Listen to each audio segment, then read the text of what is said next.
vez mais, boa noite. Como tem sido a panágio à segunda-feira, temos o nosso espaço de comentários com o Dr. Sérgio Vieira, a quem saúde. Muito boa noite. Bem-vindo à Noite Informativa, doutor. Boa noite, Hermínio. Boa noite, telespectadores.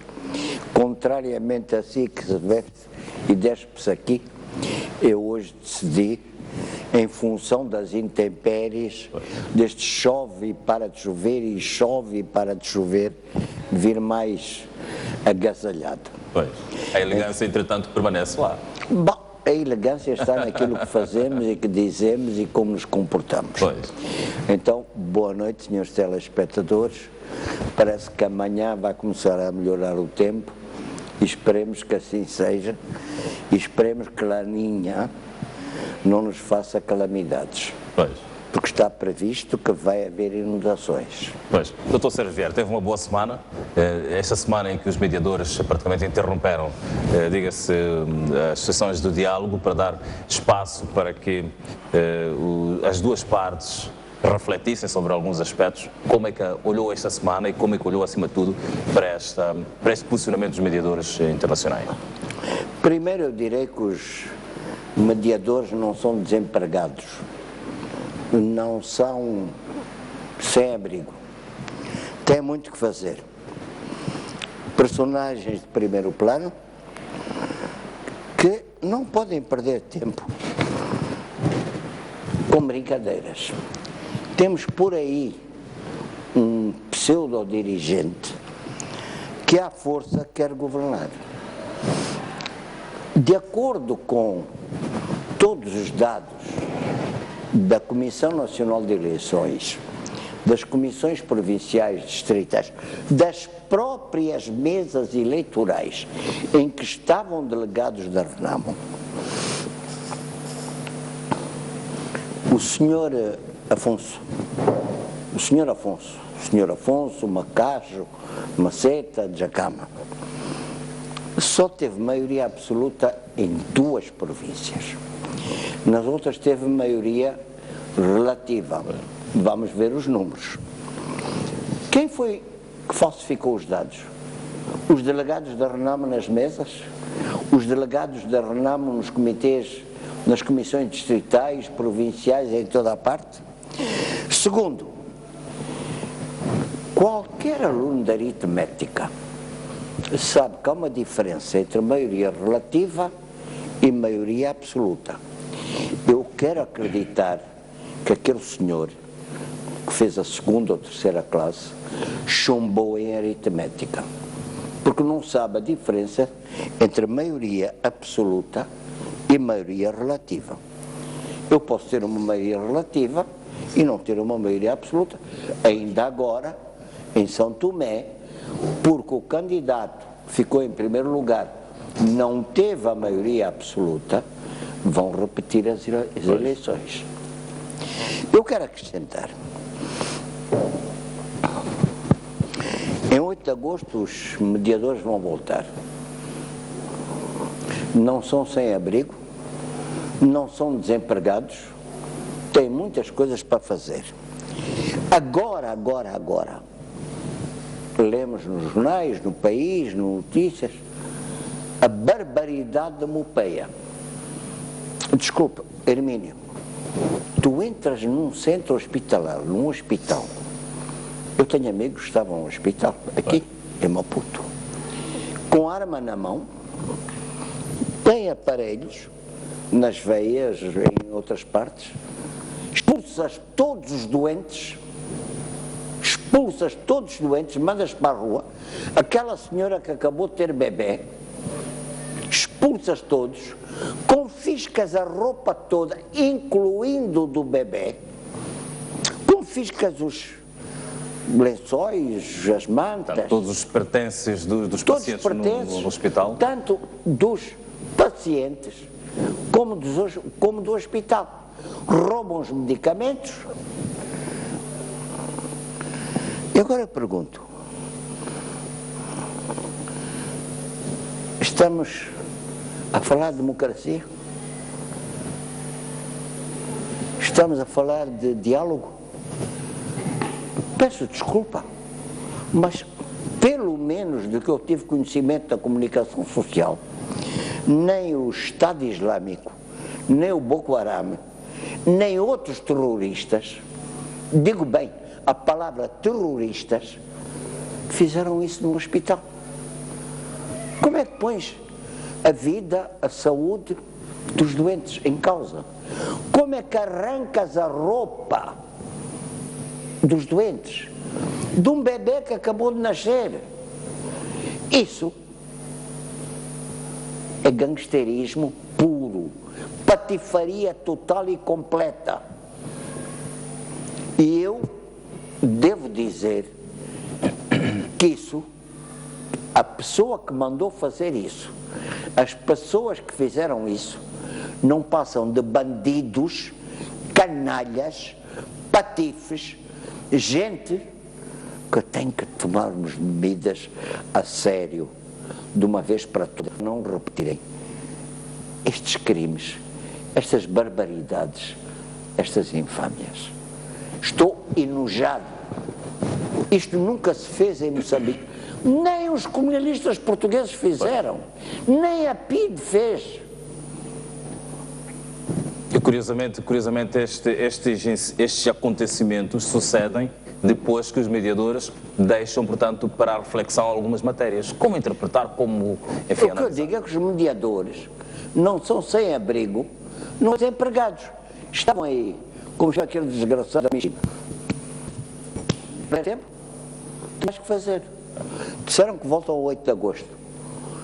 O rapaz, o pazote, o patifório, só quer discutir mandar. Mandar aonde? Como eu disse, ele chumbou a aritmética.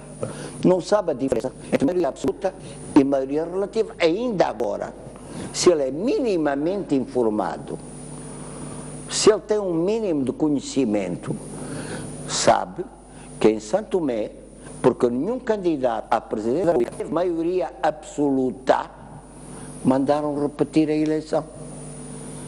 Agora, quem é esse Zé Ninguém?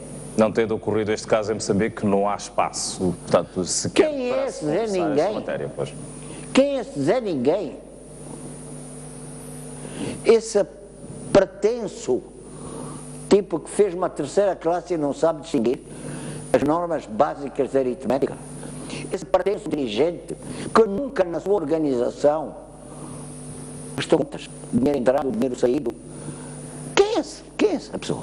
Imagine que ele tem um orçamento. Imagine um orçamento policial, distrital ou diabo 4. Mas naquela província, naquelas duas em que teve maioria absoluta, teve em todos ou só teve no global? Da minha província, houve muitas províncias em que ele não teve maioria, até foi esmagado. Quem é esse Zé Ninguém? Digo bem, Zé Ninguém. E você na comunicação social tem uma grande responsabilidade. Dizer tensão político-militar. Não ouvi dizer que o Boko Haram fizesse tensão político-militar. Nunca ouvi dizer que Al-Qaeda fizesse tensão político-militar. Nunca ouvi dizer que o chamado Estado Islâmico, que foi criado o Exército Islâmico pelos americanos, há lá tensão político-militar. Nunca ouvi dizer que na Líbia há tensão político-militar.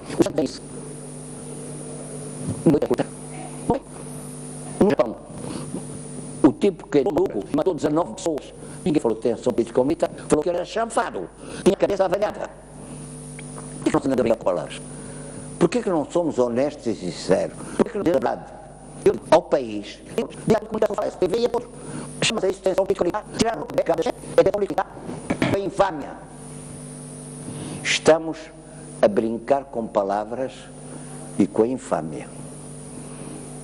Mas bem, Dr. Sérgio Vieira, eu gostava agora de convidar-lhe a olhar também para outro tema, o tema que decorreu na semana passada, que tem a ver com a aprovação pela Assembleia Pública da criação do CERNIC, pedida pelo Governo, que visa, portanto, distinguir a Polícia de Investigação Criminal. Gostava que comentasse e analisasse do ponto de vista de vantagens, acima de tudo, desta desvinculação da PIC do comando da Polícia.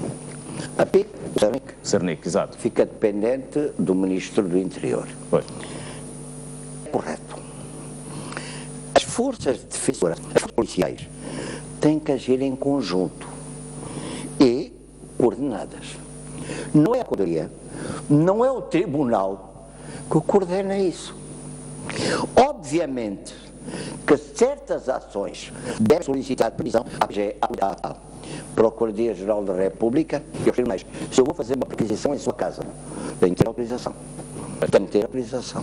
Não é por sua casa de qualquer maneira. Mas se eu vejo em flagrante delito, ainda por cima com uma arma, qualquer polícia, sei lá, do Canadá até a Austrália, vejamos os extremos, se te vê com uma arma, dispara. Agora, quero acrescentar, quem dá vistos em Moçambique, quem retira os vistos em Moçambique, por lei, em toda a parte do mundo, há vistos que são da competência do Ministério dos Negócios Estrangeiros e Cooperação, um visto diplomático, um visto consular, e há vistos que são da competência do Ministério do Interior. Por vezes, não é um visto turístico, é um visto de trabalho, tem que coordenar com o Ministério do Trabalho, para saber se você está autorizado a vir trabalhar aqui. Não é nenhuma procuradoria, não é nenhum tribunal, em nenhuma parte do mundo que se pronuncia sobre essas matérias. E vou acrescentar, retirar-lhe o visto é da competência da autoridade que lhe dá o visto. Se um diplomata se comporta mal, o Ministério dos Negócios Estrangeiros retira-lhe ou solicita ao país dele que lhe retire a imunidade diplomática ou consular para ele ser julgado aqui ou repatriado para o seu país para ser julgado. Se um estrangeiro que está a trabalhar tem um comportamento ilegal, racista, violento, compete ao Ministério do Interior e ao Ministério do Trabalho, no caso de ser um trabalhador, retirar-lhe o visto.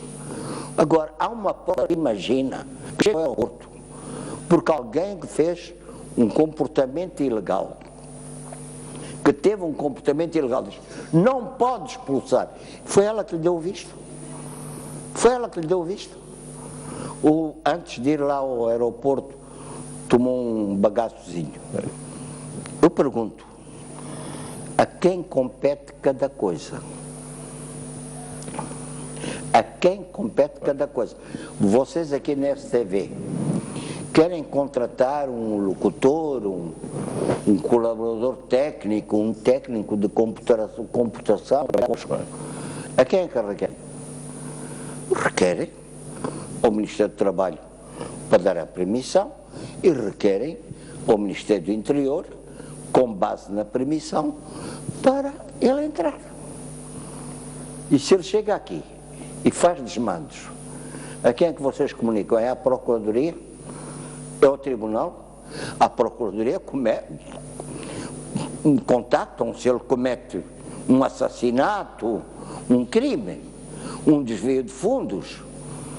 Mas, de outra maneira, não é a Procuradoria, não são os tribunais que dão vistos em nenhuma parte do mundo que eu saiba. Se há algum, é a minha ignorância e peço desculpa de antemão. Poderemos ter um Serviço Nacional de Investigação Criminal mais atuante, portanto, dentro desta prerrogativa que foi aqui proposta? Eu acho que precisamos de um serviço mais atuante. Eu, por exemplo, vivo num bairro. Nos fins de semana, vou pela Marginal e não sei quantos postes vejo derrubados. E estão bem protegidos. Tem até um murete de betão a proteger o poste. Vá lá hoje. Estão, pelo menos, a meu ver, 4 postes derrubados. Um deles diante do restaurante da Costa de Som. Copos. Quem faz o controle da alcoometria? Quando está mau tempo controla os tipos que saem das barraquinhas? A polícia é para funcionar com bom tempo e das 7h30 até às 16, 17. Isso é má polícia. Espero que o Cernic preste atenção a isso e, nomeadamente, comece a fazer controle. Estamos fartos de mortos. Se não me engano, li hoje nas notícias que a esposa do antigo ministro Manuel Chang foi morta por um caminhão, desses caminhões cavalos enormes, que embateu, matou 2 pessoas no carro dela e ainda bateu outra pessoa, outro carro. O motorista tentou fugir, a polícia felizmente apanhou. Agora eu pergunto, em quantas cidades do mundo, capitais, um caminhão circula a qualquer hora e pode inclusivamente engarrafar uma rua? Os caminhões cavalos, caminhões não sei quantos, caminhões com carga, têm horas para circular normalmente à noite e até de manhã cedo. Porquê? Para não engarrafarem o trânsito. Mas aqui ninguém respeita a lei. Uma ação normal. A questão da tutela, portanto, do Cernic, que dividiu os deputados, portanto, durante as sessões de debate na Assembleia da República, e houve, portanto, aqueles que consideraram que deveria ser tutelada pelo Ministério da Justiça, Assuntos Constitucionais e Religiosos, e outros pelo Ministério, portanto, do Interior. Na sua Desde quando o Ministério da Justiça, em qualquer parte do mundo, controla a polícia? Diga-me o país em que isso se faz. E eu vou aprender. Porque sou ignorante, também tenho coisas para aprender. Em toda a parte, Polícia de Trânsito, Polícia de Investigação Criminal, Polícia, a PRM, a Polícia da República, o equivalente, estão na mesma autoridade. Agora, querer imaginar que seja o Tribunal, o Ministério da Justiça ou a Procuradoria a fazerem isso, possivelmente os senhores deputados tinham outras motivações ou estavam talvez mentalmente perturbados por uma ou outra razão. Pois, mas doutor Sérgio Vieira, eu gostava também que ajudasse-me a entender e, acima de tudo, gostava de ouvir o seu comentário em relação à situação financeira na África Austral. Há aqui uma grande preocupação, há cada vez mais carestia de alimentos, há desvalorização, portanto, de matérias-primas que afetam drasticamente estas economias regionais. Bom, eu posso lhe dizer que a situação financeira na África Austral varia de país para país. Há países, e eu respeito, e tiro o chapéu. Tanzânia, tudo está sob controle. O Presidente da República, devido às contas, cortou salários dos dirigentes e outros privilégios para reduzir o despesismo. Bom, Tanzânia está com um orçamento bastante equilibrado e sem problemas. Perspectivas do petróleo e gás nas suas águas económicas são boas.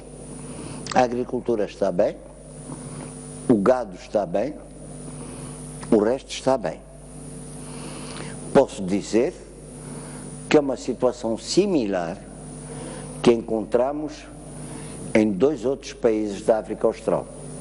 A Namíbia, não ouvimos falar de problemas. O Botsuana, não ouvimos falar de problemas. E quero agradecer ao Botsuana, em público, que decidiu abrir um museu em Gaborone, Samora Moisés Machel, porque quando Samora fugiu, Botsuana acolheu Samora e depois levou para a Tanzânia. Obrigado, Botsuana. Agora, outros países, nossos limítrofes e vizinhos da África Austral, o Malawi, pode-se dizer que está na fossa? Pode-se utilizar essa expressão? quer assambarcar o lago e até unilateralmente mudou o nome do lago, banhado por 3 países e que está registado nos tratados internacionais. Agora, eu pergunto, um lago banhado por 3 países, será que um país sozinho pode mudar o nome do lago? O lago está registado desde o século XIX como Lago Nyassa. E eles meteram Malawi, Lago Malawi, tomaram conta do lago. Não tem lógica. Nenhum tribunal, nenhuma instância jurídica no mundo vai aceitar isso. De repente, decidiram construir um porto lá no lago. Custou uma fortuna. Queriam navegar desse porto através do Chire e do Zambeze. Nunca perguntaram a Moçambique se podiam fazer isso.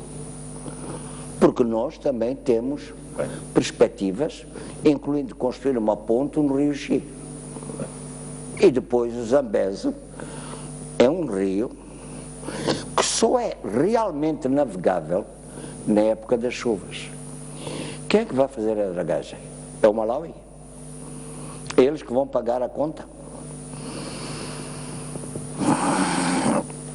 Agora, o Malawi é um país falido de há muito tempo. De há muito tempo. O Zimbábue, não vale a pena falar. Está falido, não há moeda nacional há muitos anos, não há produtos, os apoios populares e dos combatentes da luta de libertação está a desfazer-se.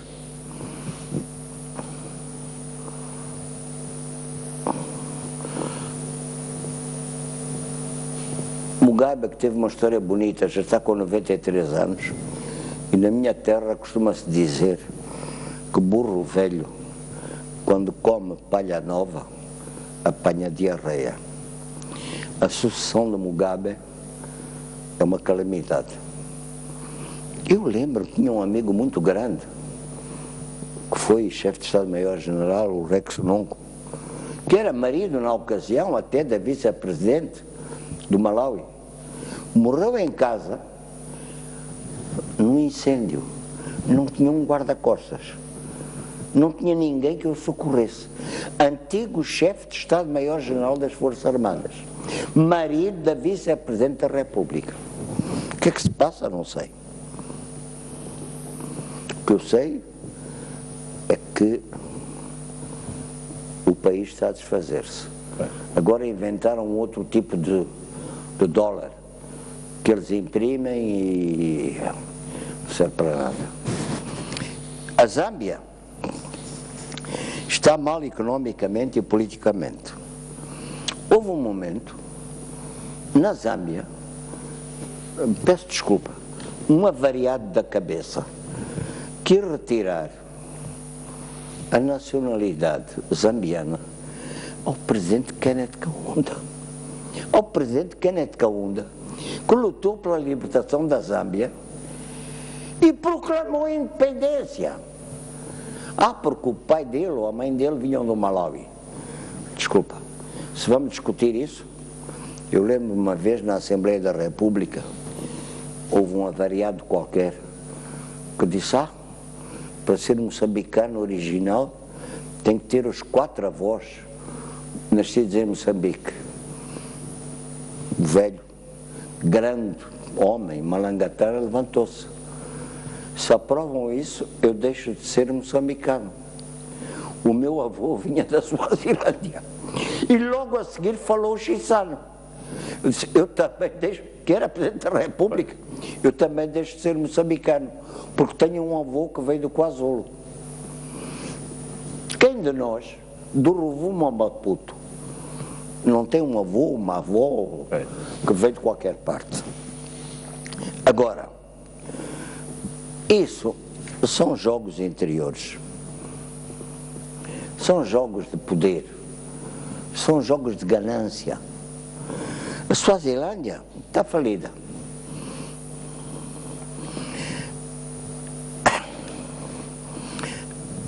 Gasta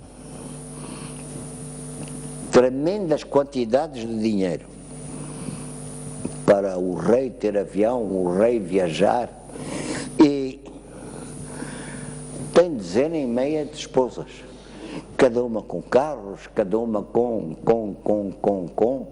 todos os privilégios, guarda-costas, etc. A África do Sul está com uma economia má.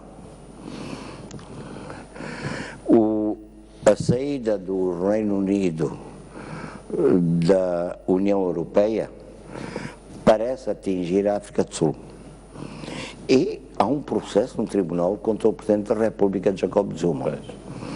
Não nos tranquiliza. Angola, a baixa do petróleo e negócios da família real também atingiram. Quem está bem aqui? Namíbia, Botsuana. Moçambique nada novo. Há um inquérito que está na Procuradoria-Geral da República e a Assembleia-Geral e a Assembleia da República está a proceder a um inquérito. Espero que nos deem resultados verdadeiros, completos e rapidamente, porque o país não pode viver assim. E no outro dia vi uma caricatura, se não me engano no Savana, em que apareceu uma caricatura do Machado Graça, coitado que faleceu, foi um grande jornalista, e ele disse: eu já não tenho dívidas para pagar, já não vou pagar mais dívidas, morri. É isso que eu posso dizer. Muito obrigado, Dr. Sérgio Vieira. Eu vou-lhe deixar com 30 segundos para considerações finais e algo que queira acrescentar nestes seus comentários. Obrigado, Hermínio. Obrigado, senhores telespectadores. Desejo-vos uma semana menos conturbada do ponto de vista da meteorologia e que comecemos a ter respostas do que é que devemos, o que é que não devemos, e que devolvam o que pilharam e que os gatunos vão parar à cadeia. Seja quem for. Seja quem for. O Equador fez. O Brasil está a fazer. Outros países estão a fazer. Por favor. Queremos ser um país como éramos sempre. Respeitados pela honestidade, pela dignidade, pela seriedade. Obrigado, boa noite. Muito obrigado, Dr. Sérgio Vieira. E nós ficamos por aqui com estes comentários com o Dr. Sérgio Vieira. Portanto, estivemos a analisar, ou esteve a comentar a questão dos mediadores no diálogo político no país, que interromperam os trabalhos para dar espaço a reflexões dos dois lados, e também olhou para a questão da aprovação pela Assembleia da República da criação do CERNIC, que é o Serviço Nacional de Investigação Criminal, e, finalmente, a situação financeira dos países da África Austral. Nós saímos para um breve intervalo, voltamos já a seguir com mais notícias aqui na Noite Informativa. Até já.